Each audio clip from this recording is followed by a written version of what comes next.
I think it's recording. My name is Jordan Colbert, I'm Allison Kraft.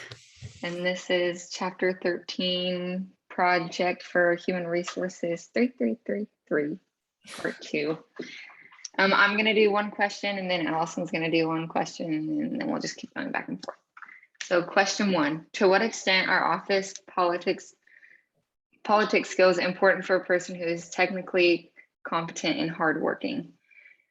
I'm answering this question with keeping your head in the books at work and grinding is a good strategy to an extent, but to gain power and authorities, individuals might want and need engaging in positive politics, such as being sensitive to their surroundings, focusing on relationship building with their leaders, and cultivating a network of influential people is one of the best things that they can do. The ones who are constantly working hard and have true talent are going to get recognized, but you can increase your odds to get noticed and gain power even more by focusing a little extra on those positive politics I just mentioned.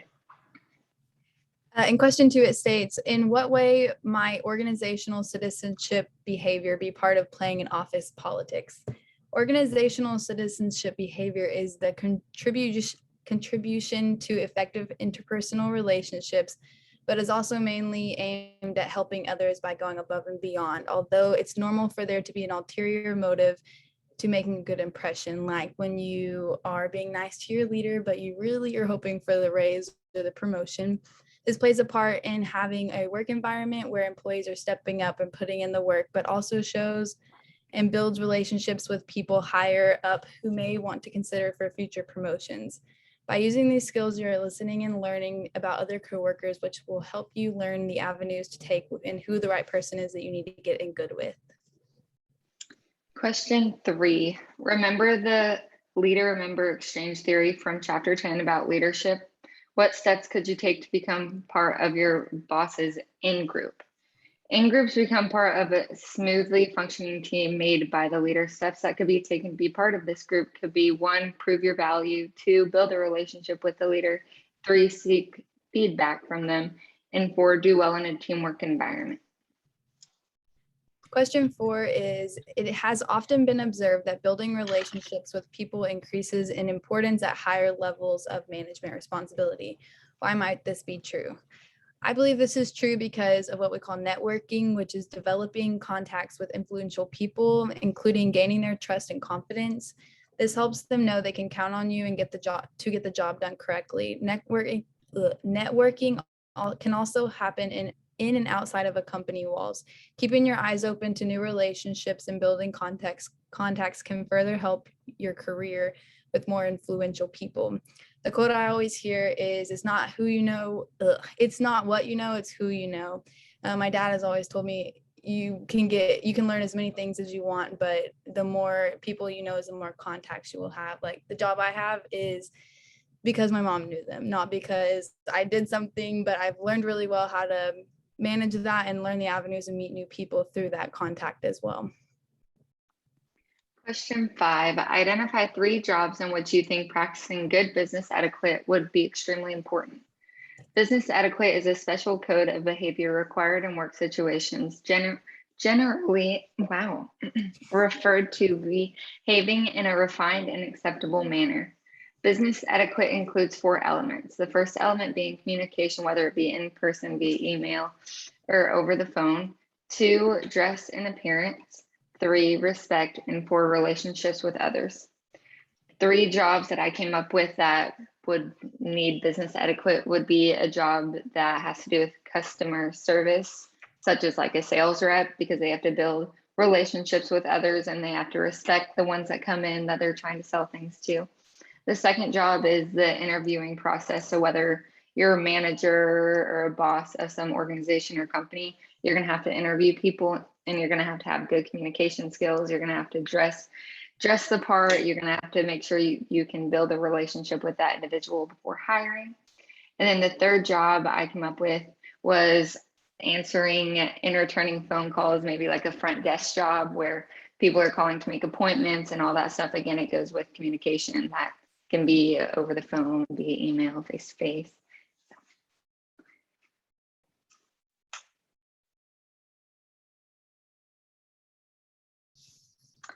Minor technical issues. We're not sure if the last question recorded, so I'm going to go over that again. So question number 5, identify 3 jobs in which you think practicing good business etiquette would be extremely important. Business etiquette is a special code of behavior required in work situations, generally referred to behaving in a refined and acceptable manner. Business etiquette includes 4 elements, 1 being communication, whether that be via phone, face-to-face, or email. 2 is dress and appearance. 3 is respect, and 4 is relationships with others.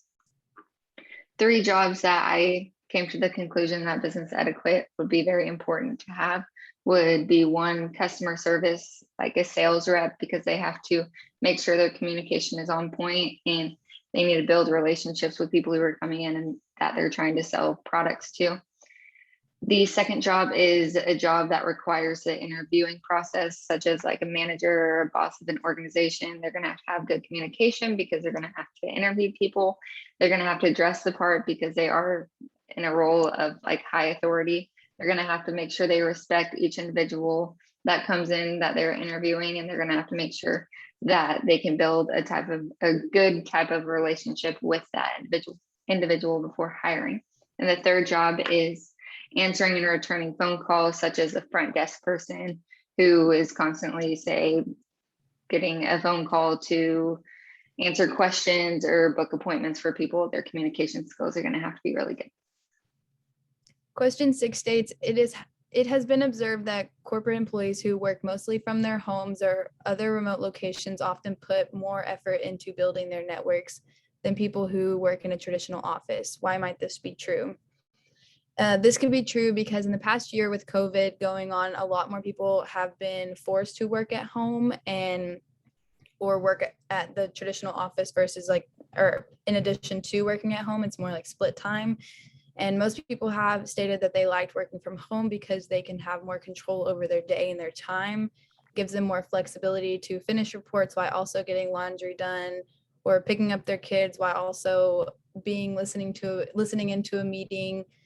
A lot of people have stated that cubicles have a lack of privacy and a lack of I don't know how they worded it differently, but it's not private. They're all in this big room squished in together and they have no energy to work on their work because of just no individuality, no leadership. It's more just like, okay, here's a job. You need to sit here in this little square and do it. So more people have enjoyed working at home where they can wear comfy clothes, do it on their own time, be able to multitask. And most people have stated that they like being able to take care of their kids while also being able to work as well.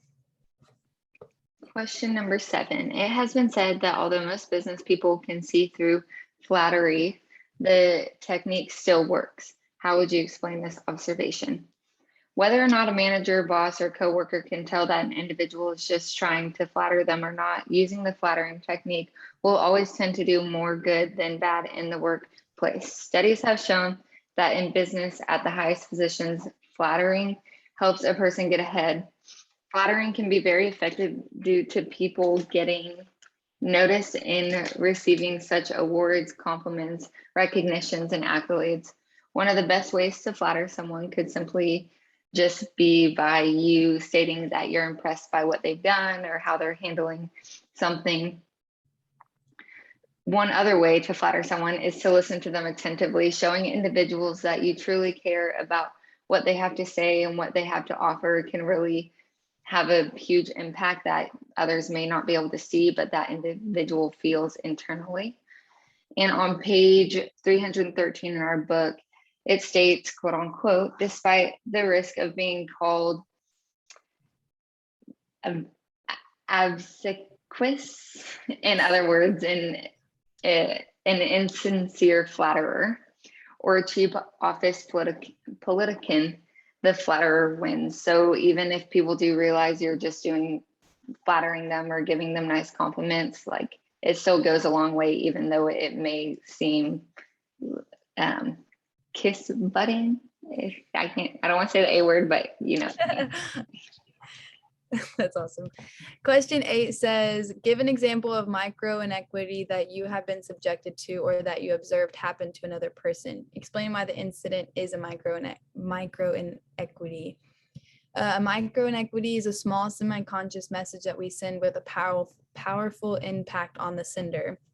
And the time I witnessed this is at my previous job. Our boss would get very upset with just life and the situations that were going on, and if one person like slipped up or did something not exactly how he wanted it to, he would come and tell us about a person that was doing the thing that like you were specifically doing, but he would be saying it to you but acting like it was to someone else. So it was like, here's a really bad thing you did and I'm talking a lot of crap about it, but it's not to you, it's not intentionally to you, if that makes sense. It was more so just to give you negative comments, but without being extremely blunt about it. And this was a micro inequity because the sender was sending very powerful, disrespectful messages to the receiver. And it was more so just like talking crap about other people, but it was very hurtful to the people he was saying it to. Question number 9. In what way might being politically incorrect be a political blunder? Avoiding political boundaries is a strategy for not losing whatever power an individual has accumulated to refrain from making power eroding blunders. Being politically incorrect can keep you from attaining power. Some examples of political blunders that our book gave us was 1, criticizing your manager in a public medium.